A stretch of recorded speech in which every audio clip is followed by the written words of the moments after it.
ये लहंगा पहनिए ना, और मंच बहुत ऊंचा है, थोड़ा आप लोग पीछे हो जाइए। यह तरह लोग उपाय हो कितना जन वीडियो लगोले बड़े तरह लो मर। अच्छा चलिए, अरशद भाई जी की तरफ से भी बहुत प्यार। अच्छा, कुशीनगर से मेरी शुभकामना है कि भाई ऐसे ही आप दुनिया में छाए रहे।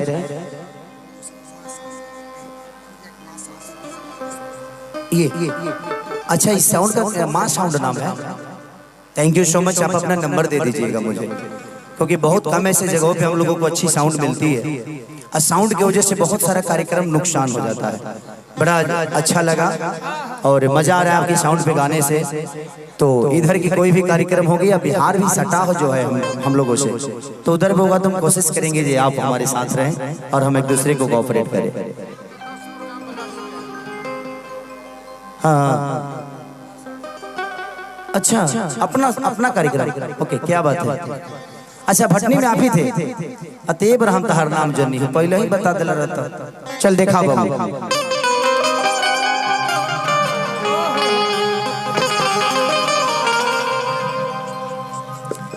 हरे पगली के भइल बा पागल के दासा,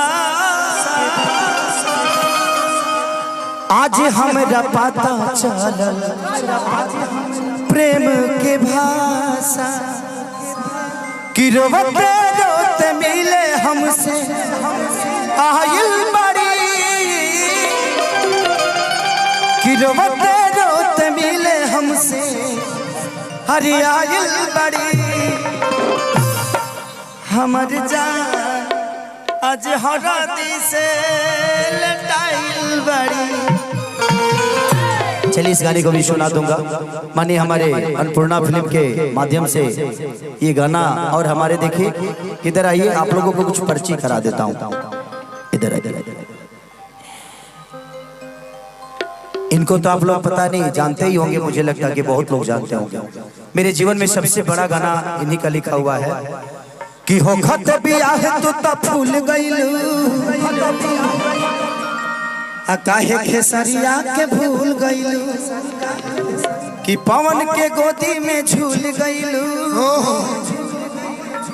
वो यही पवन है, इन्होंने ही वो रामायण का चौपाई लिखा था। इनका लिखा हुआ एक और गाना बहुत बड़ा आप लोगों ने की, जेसीबी से गोरदा जवानी रजऊ, टेम्पू से नैहर चल जाई, से लेके जितना भी एक गाना हो कि किस्मत बदले दागा और जी बातों हरायागा, अब सुन ला बतिया गौर से, बस ये तने कराए राम जी कि दिल लागे नजब के हुआ से। बाबा का 200 मिलियन गाना है कम से कम है। डोली में गोली मार दे कि जहिया आई बारात तोरी डोली में गोली मार दे।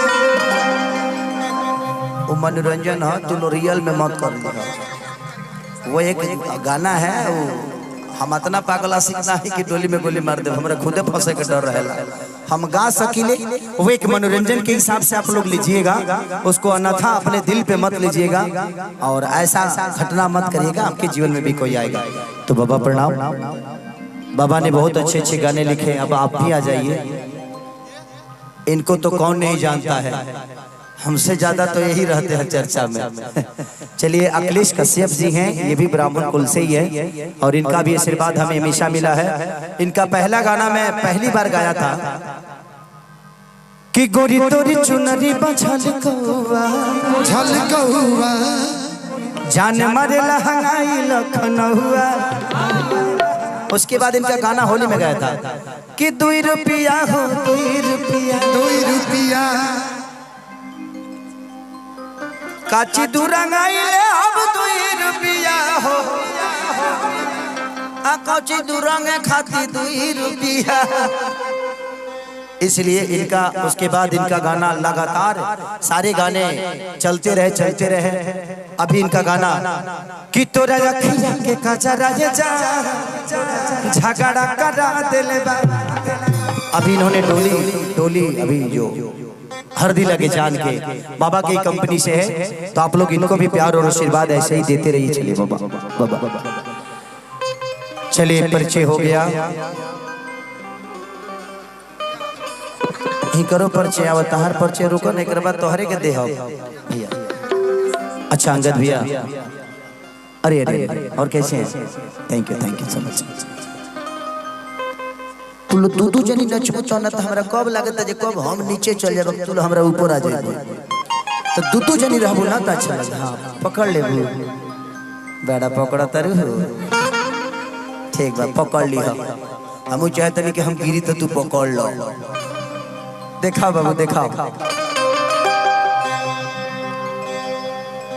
एगो लड़का एगो पत्नी अपना दीवर से तंग होके अपना पति के फोन कर दिया और का कह दिया कि जब से कोई बड़ा बहारा देवरा पागल बा हे राजा तहरा से ज्यादा हमारे पीछे लागल बा कि रोजया बतानी कि अरे घरवा से सोच के कि दारू असर कोइला से ये करा के बरहज के। और दिया कह दिया कैसे कि दही के नदिया के तोहरा बिलारी रखवार भइल राजा। 1 2 3 4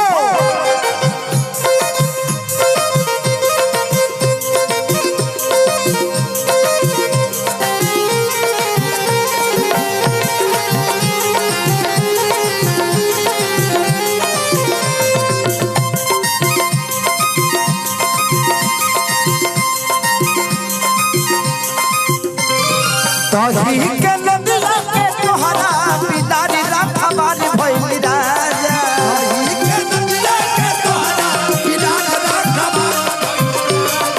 दही के नदिया के तोहरा बिलारी रखवार भइल राजा। तो लगे ई देवा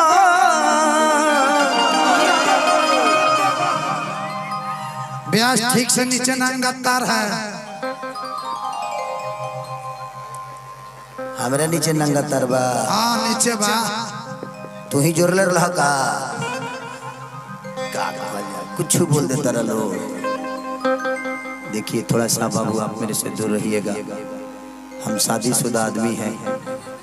पहले यूट्यूब नहीं था तो कुछ भी हमारा इधर उधर का कांड नहीं जा पाता था घर पे। आजकल अपडेट हो जाता भी 1-1 घंटा में हमरा घर आवा। देखिए मैं ऐसा नहीं, मैं शरीफ आदमी, कभी कभी बिगड़ जाता हूँ, अलग मैटर है।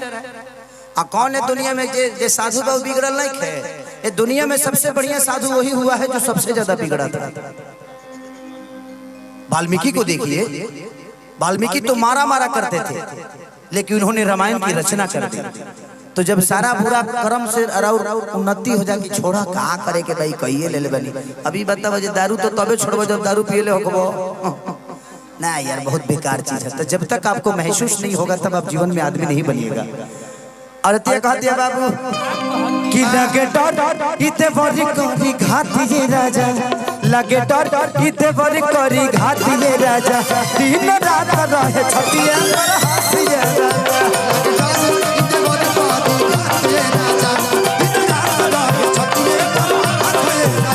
लगे डर इते बड़ी करी घाती ये राजा। दिन रात रहे छतिया पर हाथी ये राजा।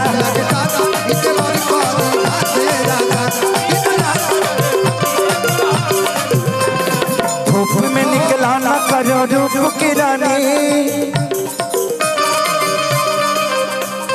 धूप में निकला ना करो रूप की रानी। कहीं गोरा लगे काला